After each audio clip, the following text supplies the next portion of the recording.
Le style scandinave fait partie de notre vie en design depuis les dernières années.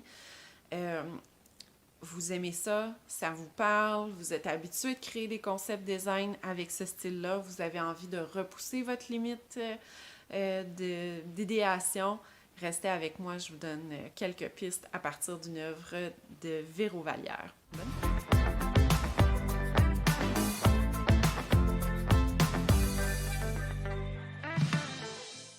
Moi, c'est Marie-France. Je suis la fondatrice, la directrice artistique de Noir sur Blanc. Je suis avec vous aujourd'hui pour vous inspirer à intégrer l'art dans votre projet de design. Donc, que vous soyez designer, professionnel de l'immobilier ou amateur d'art et de design.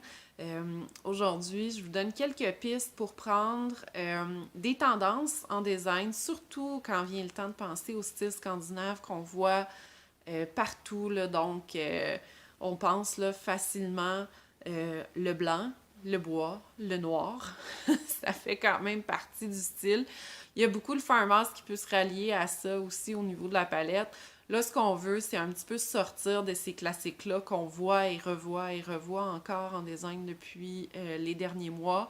On a envie de faire d'autres choses de plus uniques, de plus authentiques.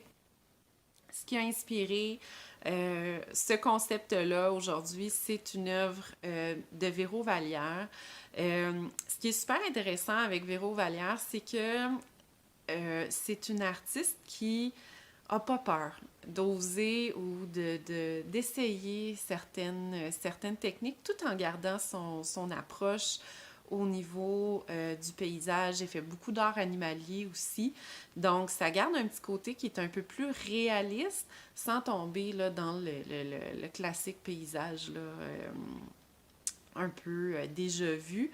Donc, ici, ce qui était super intéressant, c'est que les graminées, c'est vraiment ça qui est en vedette là, dans la composition. Et puis, le vert. Le vert est fortement présent. Donc, l'inspiration avec la nature se prêtait très, très bien. Puis encore une fois, dans un paysage, c'est facile d'aller dans du classique, c'est facile d'aller justement dans du farmhouse et tout. Là, ce qu'on voulait, c'était reprendre vraiment des tendances actuelles avec une dose de personnalité, puis une dose de vrai qui était beaucoup plus forte. Donc, tout se passe dans le mobilier. L'idée, c'est pas de prendre des éléments génériques où il faut faire attention dans ce qu'on retrouve à grande surface. Il faut mélanger. Il faut mélanger un petit peu, c'est ce qu'on a fait. Donc, le fauteuil est un fauteuil en velours, une espèce de vert émeraude quand même assez foncé, assez soutenu. Donc cet espace-là, on pourrait l'imaginer dans une salle d'attente, exemple, ou dans un coin lounge ou un coin lecture ou dans une plus petite chambre, par exemple, une chambre que vous avez en trop. On crée un moment qui est différent. Donc, ce fauteuil-là est super original dans sa forme et tout. Il est très, très droit.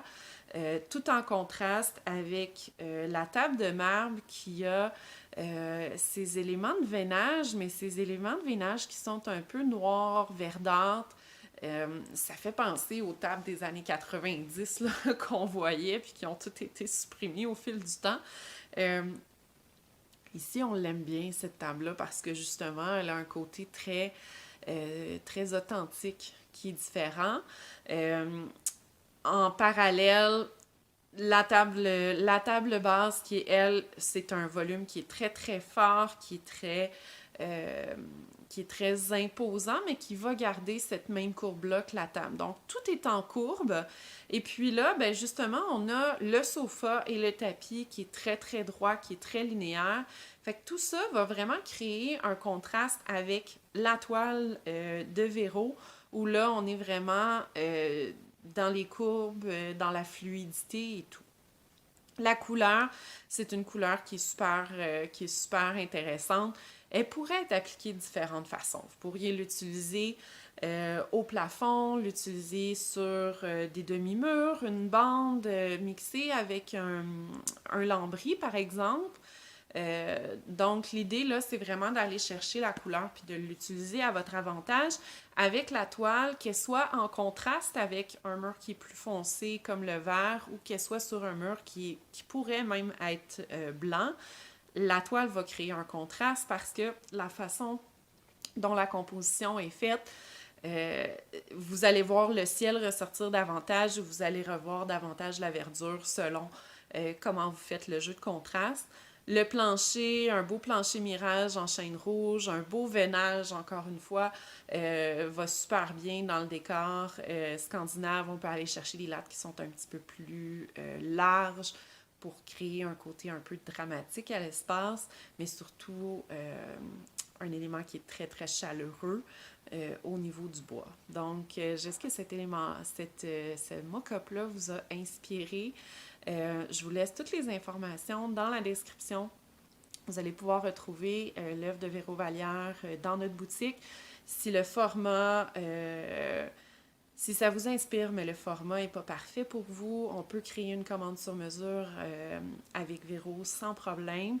L'idée, c'est vraiment d'aller repousser vos limites. Donc, avec noir sur blanc, dans le fond, que l'œuvre soit choisie en amont ou à la fin. L'idée, c'est vraiment d'aller capter une œuvre qui va vous impacter, qui va impacter votre client, puis qui va savoir traverser le temps. Donc, on fait attention aux tendances, mais l'art, c'est jamais directement dans les tendances. Ça va toujours savoir traverser le temps. C'est les bien choisis en fonction de votre client. Donc, au plaisir de vous revoir. Suivez-nous sur les médias sociaux. Allez consulter aussi notre magazine virtuel si vous ne l'avez pas déjà fait. On a plusieurs éditions déjà qui sont sorties, qui sont disponibles sur notre site, donc noirsurblanc.art. Allez jeter un coup d'œil. Bonne journée!